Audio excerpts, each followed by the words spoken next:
Joaquín, encantado de recibirte en el programa El Reto Siglo XXI para hablar de muchos temas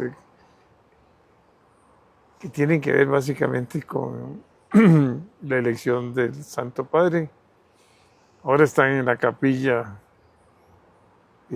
Sixtina, ya se cerraron las puertas y ahora hasta se va a racionalizar la comida si no se llega a corto plazo.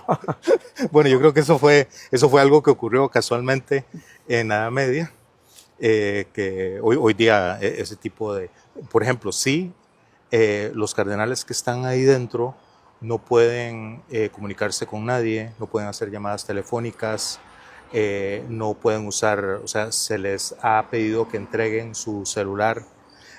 Hay también bloqueador De de wifi, señales. de señales.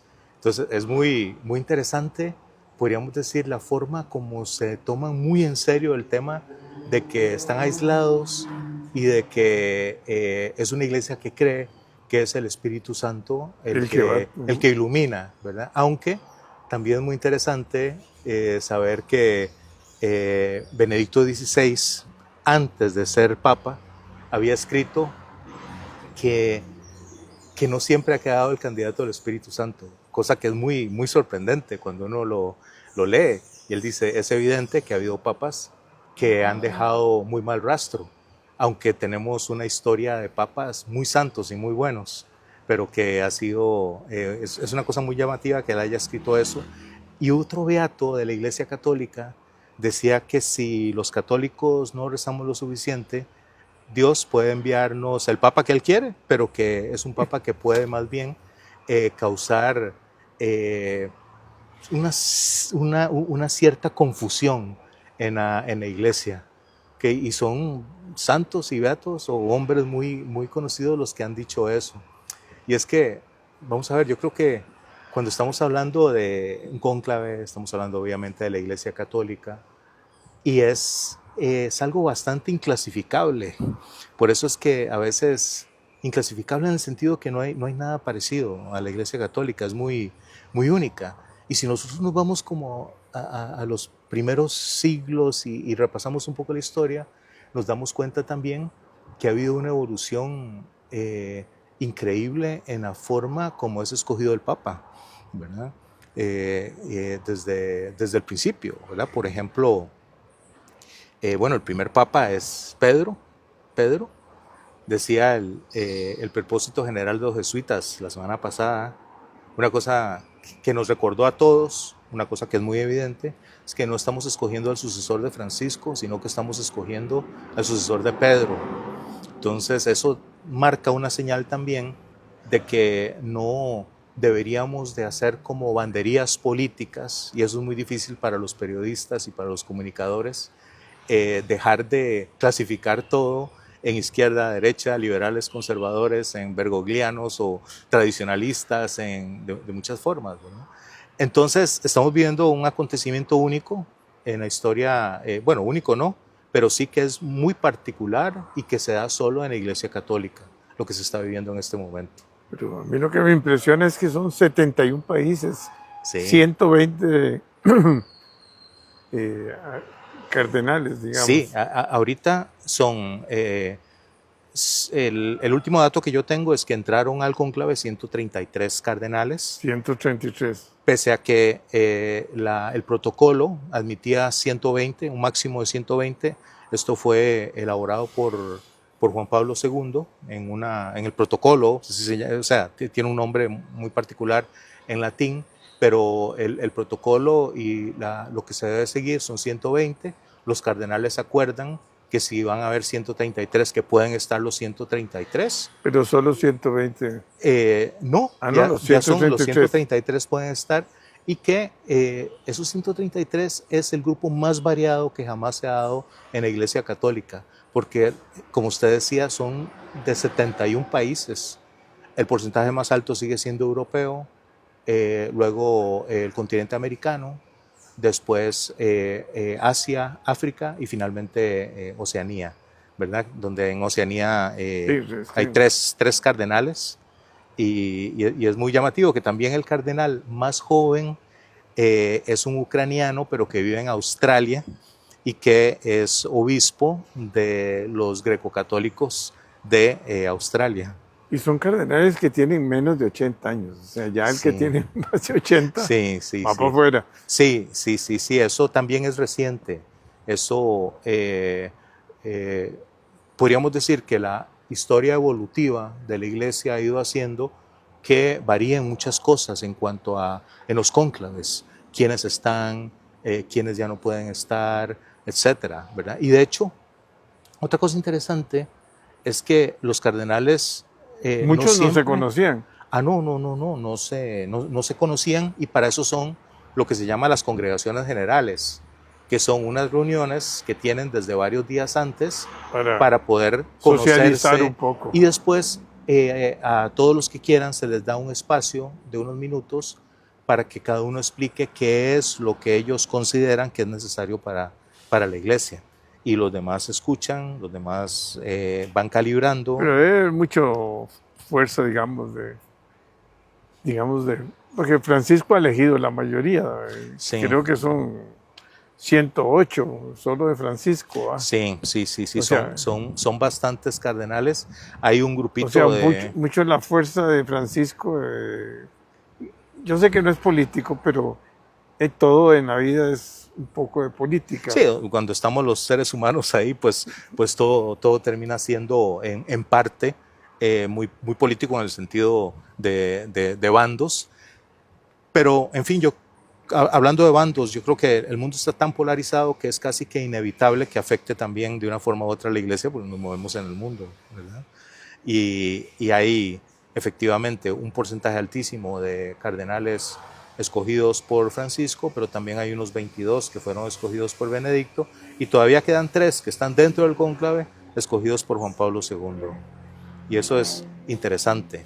Ahora, no es ninguna garantía que los escogidos por el Papa Francisco piensen como el Papa Francisco, Sí, porque no. también hay una pluralidad muy grande en la iglesia, y hay cardenales que podríamos decir de todo tipo de mentalidades, formas de ser, y que, como decía el cardenal Zen, el cardenal de Hong Kong, que ya es emérito y que no está en el cónclave, pero que él decía en las congregaciones generales, que son estas reuniones que ha habido previas, decía, hay muchas cosas en la iglesia que se ven muy distinto desde, si las ves desde China, a si las ves desde Europa.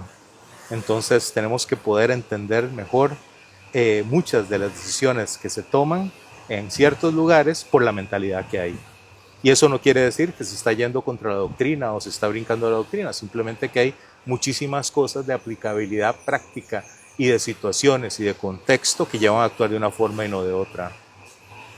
Y son 1.000 y pico millones de católicos, Sí, digamos. creo que son 1.3 o 1.4 millones Billones. sí, 1.4 billones Sí. de católicos en el mundo, más o menos 25%, 22%, y que también Porque representan Francisco quería atraerse muchas iglesias, a otras sí, iglesias iglesias católicas, ¿verdad? Que, católicas.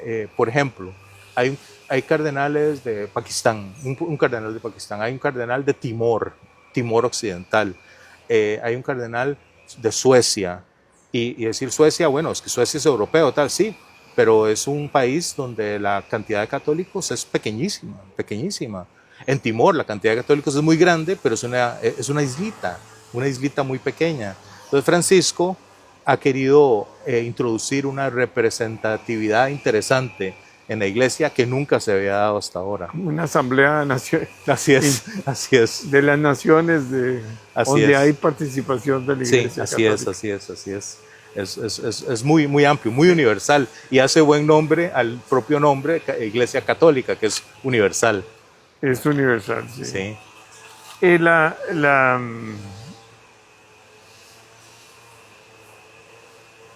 Y, y muchos van a estar influenciados por Francisco, que es le llamamos los bergonanos, Los bergoglianos. bergorianos, Sí, perdón. podríamos decir que es una forma de llamarlo, así como cuando hace 13 años en el cónclave, cuando había fallecido el Papa Benedicto XVI, cuyo apellido era Ratzinger, los llamaban los ratzingerianos. Entonces una forma tal vez un poco periodística de llamarlos, y saber que, bueno, pues que muchos de los que escogió el Papa Francisco posiblemente haya sido con un criterio parecido al de su línea, pero eso no asegura que se esté dando pues la gran representatividad y mentalidad que hay en la Iglesia Católica, que es muy variada, muy, muy variada, y eso no deja de ser interesante. Hay un momento en que se fija ya un plazo máximo, ¿verdad? No, Eso no. de los plazos es bien interesante y ha ocurrido de todo en la Iglesia. El tema de los cardenales empieza, o sea, los cardenales han existido desde los primeros siglos, pero tenían una función litúrgica.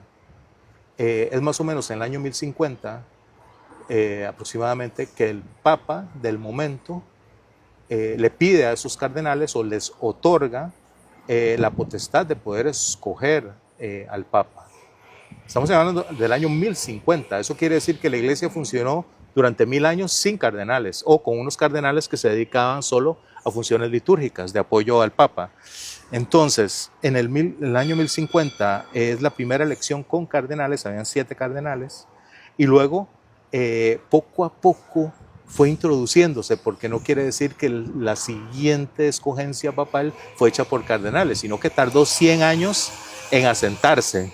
Y también no deja de ser interesante cómo ha habido papas que han ido introduciendo reformas para ir cada vez reglamentando más la escogencia del papa. Es interesante, como dato tal vez curioso, dentro de las elecciones, dentro de los cónclaves, que dicho sea de paso se llama cónclave porque para que los cardenales se apuraran en la escogencia del Papa se les encerraba con llave, y que ahí entra el tema de que en unos momentos determinados, al atrasarse tanto, o podrían atrasarse tanto, que entonces a los cardenales se les dio solo a partir del 4.º día del cónclave la mitad de la ración de la comida para que se apuraran, y como al 9.º día no se apuraban, entonces se les quitó la otra mitad, la mitad de la mitad, dejándolo solo con un cuarto de ración de comida. Son cosas muy llamativas que se han dado en la historia de la Iglesia. También, pero muy interesante. Sí, también hubo un cónclave donde era tan difícil la elección que algunas familias poderosas instigaron a grandes cantidades de gentes a que rodearan el lugar donde se estaba llevando a cabo el cónclave para presionar de que se escogiera un determinado papa. Todos los cardenales dijeron, esto no es posible. Entonces van huyendo, gracias a aliados que tenían, logran escaparse, pero ese cónclave en concreto duró 2 años, 4 meses, no el cónclave propiamente, pero sí la elección del papa tuvo que suspenderse, y hasta 2 años, 4 meses después lograron escoger al siguiente papa. Cosas también muy interesantes que han pasado, como es sabido, no necesariamente la persona que es escogida como papa está dentro del cónclave. Por ejemplo, el Papa Pablo VI en el cónclave anterior a cuando él queda escogido, ni siquiera era cardenal, y tuvo 2 votos, eso se supo después, y él no estaba en el cónclave. También hubo un cónclave donde se escoge, al estar tan difícil el tema de la escogencia, los cardenales se piensan, bueno, ¿por qué no escogemos a alguien que tenga mucho prestigio y que no necesariamente sea uno de nosotros? Entonces escogen a un laico como papa, le preguntan que si acepta ser papa, él acepta ser papa, lo ordenan sacerdote, lo ordenan obispo y queda papa.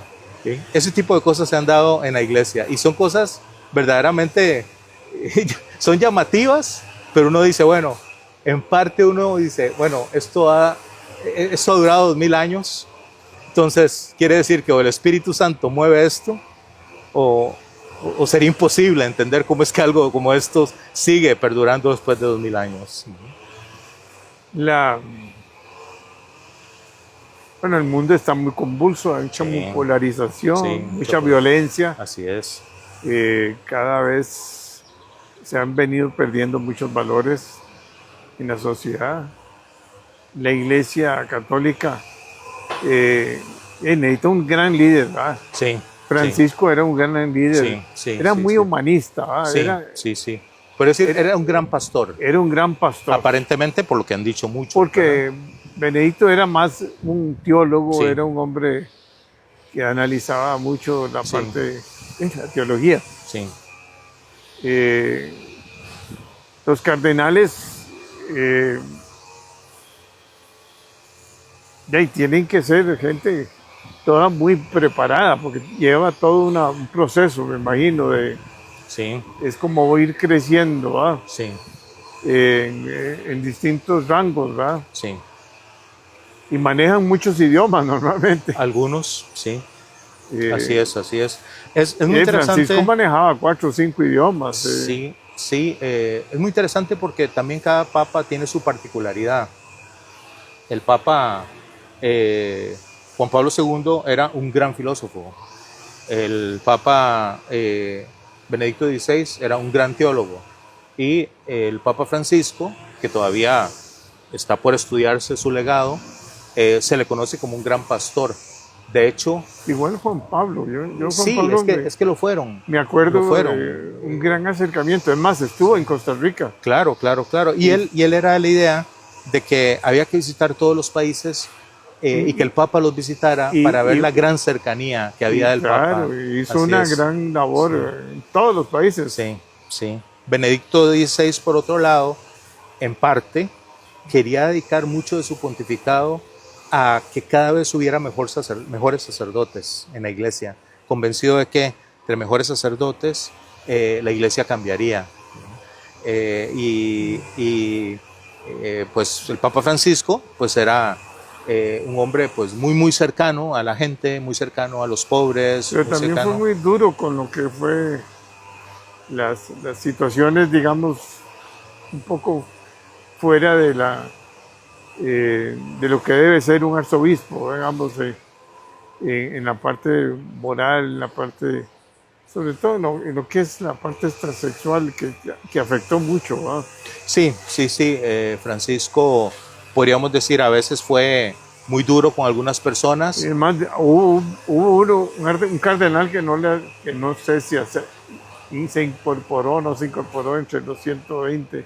Sí, al final no pudo estar, o él mismo rehúsa estar. Y era de los grandes, ¿verdad? Sí, es el cardenal Becciu, que en un momento determinado algunos decían que iba a ser papable. Aunque este tema de quién es papable y quién no es papable es una cosa tan difícil que, por ejemplo, yo hace 13 años estuve los días del cónclave anterior en Roma y fue muy interesante porque como yo estaba con varios comunicadores y era un ambiente, yo había viajado por unas cosas de comunicación y me topé con que en ese momento, bueno, se había muerto el Papa tal y por esas coincidencias terminé yo siendo espectador de lo que ocurría en el cónclave. Entonces, en el momento en que anuncian quién va a ser Papa y dicen que va a ser Bergoglio, ¿verdad? Entonces algunos piensan que es un italiano, claro. ¿verdad? Otros, pero salen corriendo dentro de los comunicadores que estábamos ahí, 3 salen corriendo y después averiguamos que salieron corriendo porque, ahorita le cuento este tema del Papa italiano, pero salen corriendo porque se dieron cuenta que dentro de los spots que tenían de tele para pasar no estaba Bergoglio. No estaba Bergoglio, entonces, ¿eso qué quiere decir? Y que le gustaba el fútbol. Entonces salieron corriendo a conseguir información para cuanto antes poderla lanzar. Y eso pues no deja de ser interesante, ¿verdad? También cómo fue que, bueno, que no siempre queda el que se piensa que va a quedar, No. ¿verdad? Es como en la elección, o sea, en el cónclave donde quedó Juan Pablo II, se pensaba que iba a quedar Benelli u otro, que eran los dos como más fuertes. Y resulta que como no llegaban a un acuerdo, pues finalmente dijeron, bueno, todo esto se sabe después o se piensa que se sabe después, ¿verdad? Porque hay muchas cosas que no son tan claras. Entonces escogen a un obispo, cardenal, joven, muy deportista, pero que en Polonia originalmente lo habían considerado un poco liberal y progresista, originalmente. Y eso es Juan Pablo II, que a veces son muy inclasificables, muy inclasificables los cardenales. Y luego hay que ver en la práctica si él ya queda de papa sin las presiones de depender del papa, ya ellos siendo papas, si cambian o no cambian o si sale su verdadera forma de ser. Pero ya cuando él sale, ya él tiene su propio discurso, por Sí, así. claro que sí, claro su que perfil, sí. Ya tiene su estructura, si está en contra de la guerra, si está en contra de los movimientos, de las agendas mundiales nuevas. Sí, así es, así es. Pero de lo complicado que se ha vuelto el mundo, porque claro, ahora no es el mismo mundo. Es muy complejo, es muy complejo. Ahora, escuchaba yo en estos días a alguien decir que estamos viviendo un momento, uno de los momentos de mayor complejidad del mundo y de la iglesia. Pues puede ser que sí, pero yo tengo mis dudas porque, vamos a ver, dentro de la edad moderna hubo un papa que fue secuestrado y que murió en el exilio. Dentro de la edad moderna, o sea, en los últimos, o sea, eso fue en Napoleón. Hubo un papa que perdió todos los estados pontificios, que el gobierno italiano lo echa del Quirinal y al final lo arrinconan en el Vaticano. Entonces eso también fue muy duro para la iglesia en su momento. Yo pienso que fue algo positivo. Porque le quitó un montón de cargas. Porque le quitó un montón de cargas, pero en el momento es muy duro. Es muy duro. Y el Estado italiano no ayuda. Bueno, en su momento, más bien el Estado italiano fue el que los corrió, ¿verdad? Fue Garibaldi el que le quita los estados pontificios y el que termina arrinconando al Papa en el Vaticano. ¿Cuánto es el área del Vaticano? Yo no sabría decirle, pero es muy pequeñito. Pero es pequeño. Es muy pequeñito. Sí, es una colina. No es una de las 7 grandes colinas de Roma, pero sí es una colina de Roma. O sea, no es tan grande como el Quirinal ni como el Capitolio. Pues. Sí. Es impresionante. Es que es un museo. Es un verdadero museo, pero de piedras vivas. Y además tiene uno, digamos, las vibras de todo lo que hay. El templo es el más grande, creo, del mundo. La iglesia. Sí, no sabría decirle, pero es muy grande. Y yo creo que también, hoy por hoy... Muy bien, es como la historia. Es la historia, la gran historia. Ahora ¿dónde le enterraron a Francisco? Sí. ¿Cómo lo enterraron? Está en Santa María la Mayor, que es la sede del obispo de Roma, pero del que hace las veces del obispo de Roma, al ser el obispo de Roma el Papa. Entonces es una sede distinta la que tiene, que es Santa María la Mayor, que es una iglesia impresionante. Y a mí me impresionó la sencillez, digamos, de la caja o del ataúd, digamos. Sí. Él era un hombre sencillo. Era un hombre sencillo, pero yo creo que esa sencillez... Pero profundo en muchas cosas. Sí. Ahora, esa sencillez hubiera sido imposible si no empieza con toda una especie de plano inclinado que me parece que empieza con Juan XXIII, con Juan Pablo II, bueno, con Juan Pablo I también, que duró un mes, con Juan Pablo II, con Benedicto, finalmente el Papa Francisco. Creo que se ha ido... ¿De qué duró? 13 años fue. Sí, duró 13 años, pero que creo que muchas de las llamadas reformas que él introduce, en parte ya venían poco a poco. Por ejemplo, Juan XXIII, cuando queda electo Papa, se va a los jardines vaticanos con una botella de vino a buscar a los jardineros y los jardineros se le esconden. Y dice, pero ¿por qué se esconden? Dice, porque nosotros tenemos prohibido salir a saludar al Papa, porque eso era la usanza del momento. Y él dice, no, venga, y abrió la botella y se las dio. ¿Okay? Eso era un momento donde todavía había una solemnidad que para nosotros es excesiva, ¿okay? Pero que existía. Y hay una gran diplomacia de la iglesia con el Santo Sí, Padre. O sea, sí, hay una gran diplomacia. Y yo diría que en parte los maestros de la diplomacia son los italianos. ¿Okay? Han sido unos maestros y por eso es que también durante más de 400 años fueron papas italianos, ¿okay? Hasta que llegó Juan Pablo II. Y que la curia sigue siendo hoy, pese a grandes cambios que introdujo Francisco, mayoritariamente italiana. Y los italianos, por ponerlo así, se las saben todas en temas diplomáticos.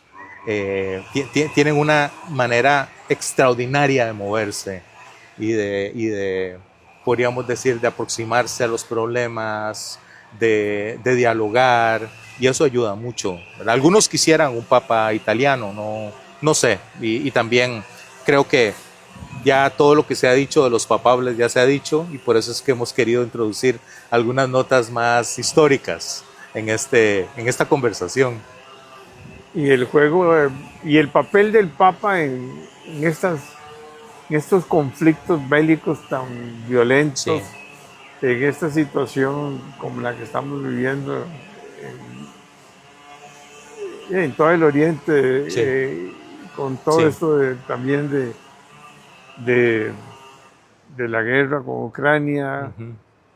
con la iglesia en Rusia. La iglesia Sí. rusa es mayoritariamente fuerte, ortodoxa, ortodoxa. ¿verdad? Es la iglesia Pero hay rusa. un acercamiento con También, que empezó desde hace tiempos, ¿verdad? Mucho tiempo. ¿verdad? Y también, hablando de problemas en la iglesia, pues uno de los grandes problemas que tuvo la iglesia alrededor del año 1000 fue cuando se le separa todo lo que hoy día es la iglesia ortodoxa. Y luego en los 1500, cuando se le separa todo lo que hoy día es la iglesia protestante. Sí, podría decir la iglesia porque son muchas comunidades eclesiales, por ponerlo así. Pero hay comunicación. Hay comunicación y muy grande. Y hay una línea, me imagino. Hay una línea. No vamos a estar de acuerdo con Así esto es, y esto así y esto. es. O sea, Sí, tiene muchos años el esfuerzo que hace la Iglesia Católica por el ecumenismo, que es ese acercamiento a las demás o iglesias o comunidades eclesiales para intentar cada vez que todos volvamos a ser uno, ¿sí? como debe ser. como debería ser, ¿verdad? Pero en fin, mientras haya seres humanos, hay grandes dificultades en ponernos de acuerdo. Pero la iglesia hace ese gran esfuerzo. Pero es muy triste porque hoy más que nunca el mundo tiene que buscar acercamientos y diálogo Sí. y dejar de estar en esas guerras que no llevan a nada más que armamentos, muerte, Así es. divisiones de familias, de naciones. Yo pienso que ante eso que usted dice, precisamente por eso es que nos damos cuenta que humanamente hablando también y sobrenaturalmente hablando, necesitamos a la iglesia y necesitamos la fuerza que emana de la iglesia, necesitamos las enseñanzas de la iglesia y necesitamos también un papa que sea, como diría, me parece que es el cardenal Müller, también Dolan de Estados Unidos, un cardenal, dijeron, quisiéramos un papa que tenga podríamos decir, la claridad doctrinal de Juan Pablo II y de Benedicto XVI con un corazón de pastor como Francisco. ¿Okay? Porque, en fin, todos los papas, quiera o no, son seres humanos, como decía alguien hace poco, ¿verdad? Pues no vamos a encontrar al papa perfecto, ¿okay? No lo vamos a encontrar. Y vamos a encontrar que es un hombre también con defectos. Y vamos a encontrar que es un hombre que no piensa exactamente como pensamos nosotros en todo lo que quisiéramos. Lo que queremos es me un imagino papa. que debe tener un cuerpo asesor fuerte. Claro, claro que sí, claro y que gente sí. que le Así es. ayuda. O sea, en lo doctrinal esperamos, como diría el cardenal Sará, que es un africano, ojalá que sea un papa muy santo, ojalá que sea un papa que le dé un valor muy grande a la liturgia, a la oración, y que también esté muy cerca de los más necesitados. Qué difícil, porque Pero en no la práctica, imposible. pero no es imposible, y hemos tenido muchísimos Con el papas apoyo con el apoyo del Espíritu Santo. del Espíritu Hemos Santo. tenido muchísimos papas santos en la Iglesia Católica y tenemos que seguir rezando para que siga habiendo, por lo menos los católicos rezamos para que Dios nos envíe al papa que necesita la Iglesia, más que un papa sí, un papa sa, o lo que sea, el que necesita la Iglesia. Sí, y por eso es un poco esta cónclave para precisamente que sea lo más bondad, que sea una situación especial. Sí, en cualquier momento sabremos si ya hay papa o no. No sé si una cosa muy interesante es que en las últimas 12 elecciones o 13 elecciones en cónclaves, el cónclave que más ha durado ha sido 5 días. O sea que ha sido, y el promedio ha sido más o menos 2 puntos y resto de días. Sí, O sea que está siendo esta muy... semana bueno, se sí, decide posiblemente. sí, esperemos que sí. Ahora, si no se llega a escoger este sábado, No, ya se entonces escogió. hay un día, ya se Ya escogió. en este momento se escogió. Ah, muy bien, excelente, y me da muchísimo gusto, que ha sido muy, muy rápido, ¿verdad? ¿No han dicho el nombre? No, están esperando eso. Ok, Acaban de decir. ok, bueno, fantástico, ha sido muy, muy rápido y ha sido fantástico y es muy llamativo y para mí es mucho motivo, mucha alegría estar haciendo este programa con usted, don Jorge, en el mismo momento en que la iglesia tiene nuevo papa y es muy emocionante, muy, muy emocionante. Pero sacaremos hoy. Ya. Por eso también, don Jorge, habíamos hablado de que era mejor no hacer cábalas y hablar más bien de la grandeza de la iglesia, de la historia de la iglesia, de tal vez algunas cosas más periodísticas, pero que en fin, ya lo tenemos. En 3 días, ¿no? No, más bien el miércoles hubo una votación. Perdón, sí, el miércoles. Sí, cierto. Más bien, si los cogieron ahorita, eso debe ser la cuarta votación de hoy. La cuarta votación de hoy. Muy, muy, muy rápido. Muy, muy rápido. Día y medio. En día y medio. Y es muy emocionante, ¿verdad, don Jorge? Así es. Bueno, gracias.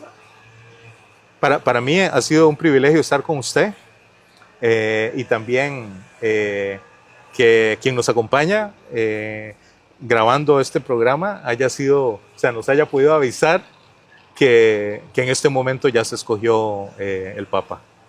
Muy, muy emocionante.